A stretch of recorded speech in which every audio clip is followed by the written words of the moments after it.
पुराणों के बारे में अध्ययन करेंगे। पुराणों के बारे में अध्ययन करेंगे तो पुराण का शाब्दिक अर्थ होता है प्राचीन आख्यान। क्या होता है? पुराण का शाब्दिक अर्थ होता है प्राचीन आख्यान, मतलब कि दूसरों के द्वारा बताई गई चीज़ों का अध्ययन हम पुराणों में करते हैं। पुराण का शाब्दिक अर्थ है प्राचीन आख्यान। पुराण मुख्य रूप से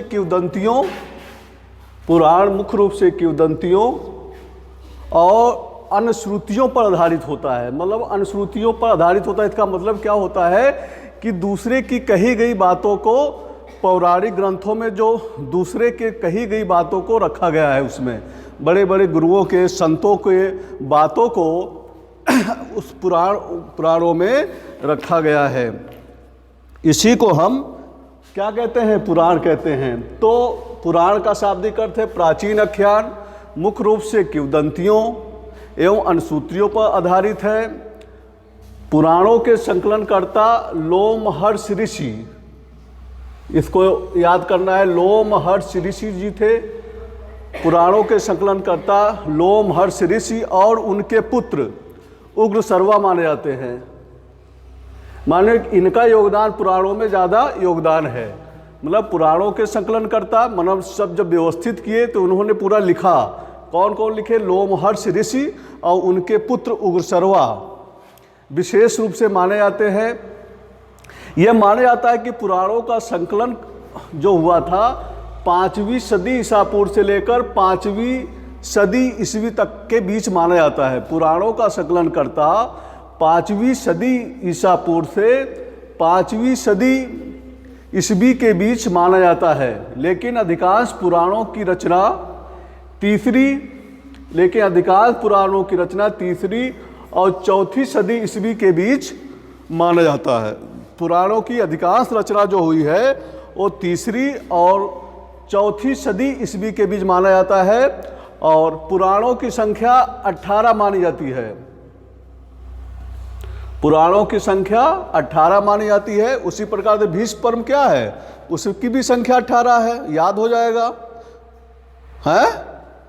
और पुराणों की संख्या भी 18 मानी जाती है। लेकिन ऐतिहासिक जानकारी की दृष्टि से जो पुराण 5 जो है उनका विशेष महत्व है। 5 पुराणों का विशेष महत्व है ऐतिहासिक दृष्टि से।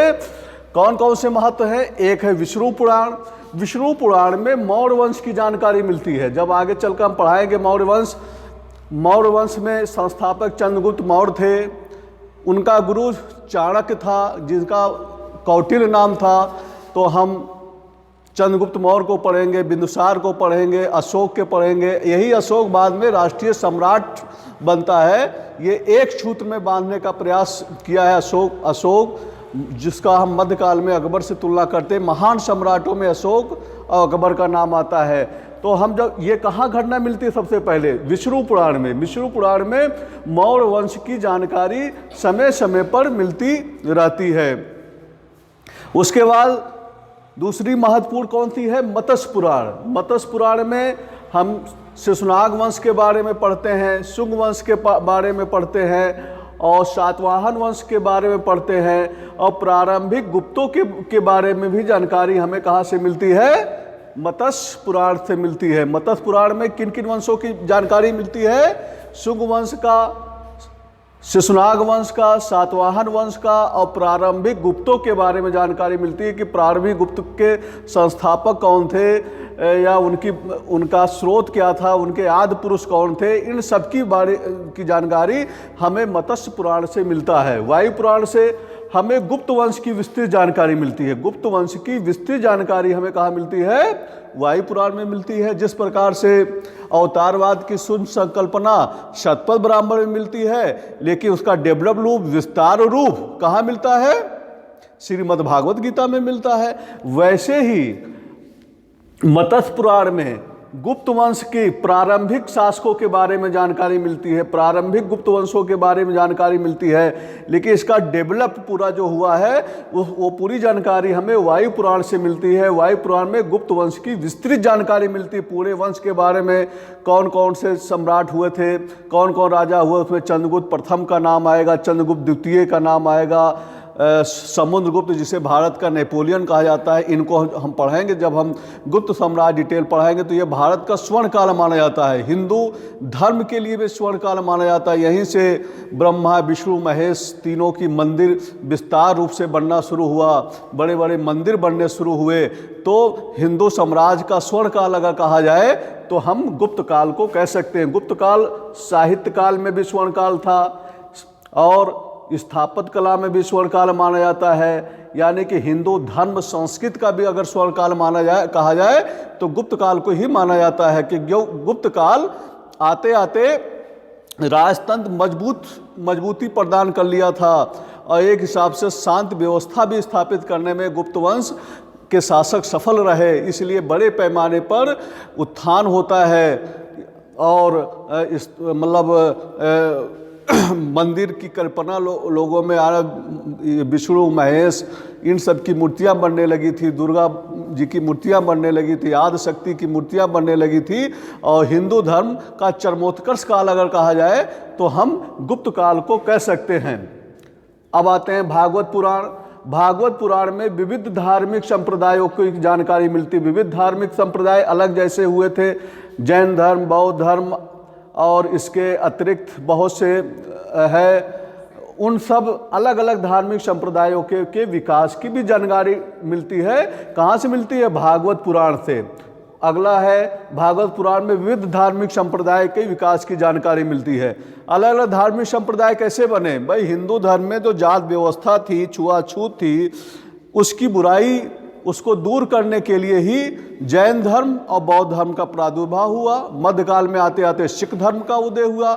गुरु नानक जी का भी यही था कि ये गुरु नानक जी यही चाहते थे कि पूरे संसार में एक ऐसी व्यवस्था हो जहाँ पे जात व्यवस्था ना हो, छुआछूत ना हो, समानता का व्यवहार हो। वही गुरु नानक का उद्देश्य था। वही जैन धर्म बौद्ध धर्म में भी था कि भाई जो हिंदू धर्म में जात व्यवस्था बनी है उसको दूर किया जाए, समानता लाया जाए, असमानता ज़्यादा समाज में ना हो। तो यही जैन धर्म बौद्ध धर्म और अहिंसा, मतलब पशुओं पर निर्दयता, जो हत्या होती थी, ब्राह्मण कर्मकांड में पशुओं को बल दिया जाता था, उस पर रोक लगाई जाए, यही तो था। तो ये इन सब बातों के लिए विविध संप्रदायों का भी उदय होता है, जिसको भागवत पुराण में कहा गया है। ब्रह्मांड पुराण में भारस्यु वंश तथा वकाटक वंश की जानकारी मिलती है। ब्रह्मांड पुराण में पांचवा जो है, ब्रह्मांड पुराण में भारस्यु वंश तथा वकाटक वंश की जानकारी मिलती है। एक बार और देख लेते हैं। पुराण का शाब्दिक अर्थ है आख्यान होता है। मुख्य रूप से ये किंवदंतीय अनुश्रुतियों पर आधारित है। अलग अलग हमारे गुरु संत जो हुए हैं उनके कथनों पर आधारित है। जो उन्होंने बताया गया उसका संकलन, उनके उपदेशों को इसमें रखा गया है। पुराणों के संकलनकर्ता जो थे लोमहर्ष ऋषि थे और उनके पुत्र उग्रसर्वा माने जाते हैं। और पुराणों की संख्या 18 है और जिसमें से 5 पुराण विशेष महत्वपूर्ण है। विष्णु पुराण में मौर्य वंश की जानकारी मिलती है, तो मत्स्य पुराण में शिशुनाग वंश, शुंग वंश, सातवाहन वंश की जानकारी मिलती है। वायु पुराण में गुप्त वंश की विस्तृत जानकारी मिलती है। भागवत पुराण में विविध धार्मिक संप्रदायों के विकास की जानकारी मिलती है। ब्रह्मांड पुराण में भारस्यु वंश, नागवंश तथा वकाटक वंश की जानकारी मिलती है।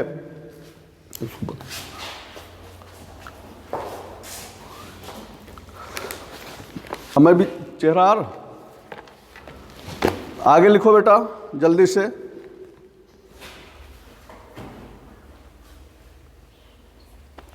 पुराणों से संबंधित कुछ महत्वपूर्ण विवरण इस प्रकार दिए हैं। लिखिए पहला पॉइंट, भागवत पुराण में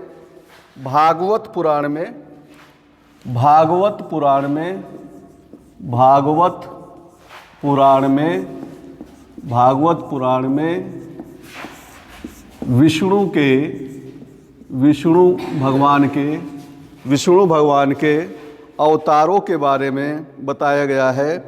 भागवत पुराण में विष्णु के अवतारों का उल्लेख मिलता है। इसी पुराण में महात्मा बुद्ध को विष्णु का अवतार बताया गया है। मोस्ट इंपॉर्टेंट क्वेश्चन, भागवत पुराण में विष्णु के अवतारों का उल्लेख मिलता है तथा इसी पुराण में महात्मा बुद्ध को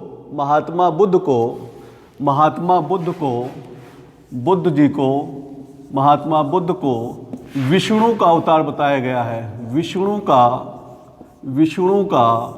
अवतार बताया गया है। विष्णु का अवतार बताया गया है। विष्णु का अवतार बताया गया है। लिंग पुराण में शिव के 28 अवतारों का उल्लेख मिलता है। लिंग पुराण में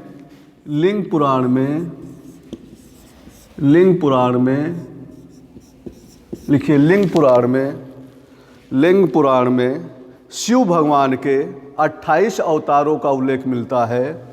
लिंग पुराण में 28 अवतारों का उल्लेख मिलता है। इसमें 28वां एवं अंतिम अवतार पाशवत धर्म के संस्थापक, 28वां एवं अंतिम अवतार पाशवत धर्म के संस्थापक लुक्लिश को बताया गया है। किसको बताया गया है? लुक्लिश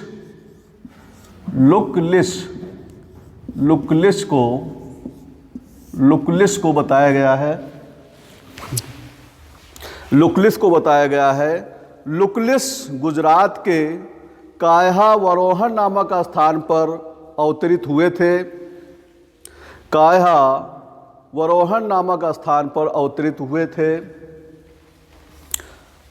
अगला पॉइंट, वायु पुराण मुख्य रूप से शिव पूजा से संबंधित है। वायु पुराण मुख्य रूप से शिव पूजा से संबंधित है। वायु पुराण मुख्य रूप से शिव पूजा से संबंधित है। शिव पूजा से संबंधित है। वायु पुराण मुख्य रूप से शिव पूजा से संबंधित है। स्कंद पुराण सबसे बड़ा है। स्कंद पुराण सबसे बड़ा है, जिसमें भारत के महत्वपूर्ण तीर्थ स्थलों का विवरण मिलता है। स्कंद पुराण सबसे बड़ा है, जिसमें भारत के महत्वपूर्ण तीर्थ स्थलों का विवरण मिलता है। मत्स्य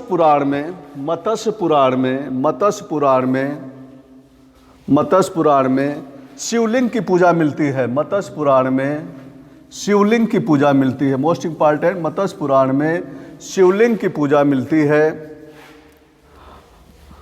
और भविष्य पुराण में अनेक भविष्यवाणियाँ वर्णित की गई हैं। भविष्य पुराण में अनेक भविष्यवाणियाँ दी गई हैं। इस प्रकार से प्यारे बच्चों, विद्यार्थियों, पुराण के बारे में हमने अध्ययन किया। पुराण संख्या 8 है, जिसमें 5 महत्वपूर्ण हैं। उसमें से हमने अध्ययन किया विष्णु पुराण, मत्स्य पुराण, वायु पुराण, भागवत पुराण, ब्रह्मांड पुराण। उनमें से भागवत पुराण में विष्णु के अवतारों का उल्लेख मिलता है। इसी पुराण में, भागवत पुराण में ही महात्मा बुद्ध के विष्णु के अवतारों का उल्लेख मिलता है। मोस्ट इंपॉर्टेंट, लिंग पुराण में शिव के 28 अवतारों का उल्लेख मिलता है। इसमें 28वां अवतार एवं अंतिम अवतार पाशुपत धर्म के संस्थापक लुक्लिश को माना जाता है। और विशेष रूप से वायु पुराण में हमें शिव पूजा का उल्लेख मिलता है। वहीं स्कंद पुराण सबसे बड़ा है, जिसमें भारत के महत्वपूर्ण तीर्थ स्थलों का विवरण मिलता है। मत्स्य पुराण में शिवलिंग की पूजा का प्राचीनतम उल्लेख मिलता है। वहीं भविष्य पुराण में अनेक भविष्यवाणियाँ दी गई हैं। इस प्रकार से प्यारे विद्यार्थियों, मैंने पुराण के बारे में इतना डिटेल आज अध्ययन कराया। महत्वपूर्ण क्वेश्चन कहाँ कहाँ बन सकते हैं मैंने सब लिखा दिया है कि इसको टिक लगाया माना जाता है। फिर विष्णु पुराण, मत्स्य पुराण, ये सब आपको लिखकर याद कर लेना है। इससे ज़रूर 1-2 क्वेश्चन ज़रूर आपको आने वाली परीक्षा भविष्य में मिलेंगे। पीजीटी में, बीए की जो भी परीक्षा होने वाली है, एमए में, ये इससे क्वेश्चन ज़रूर ऑब्जेक्टिव भी मिलेंगे और लॉन्ग क्वेश्चन भी मिलेंगे। तो इस प्रकार से आप तैयार कर लें। धन्यवाद।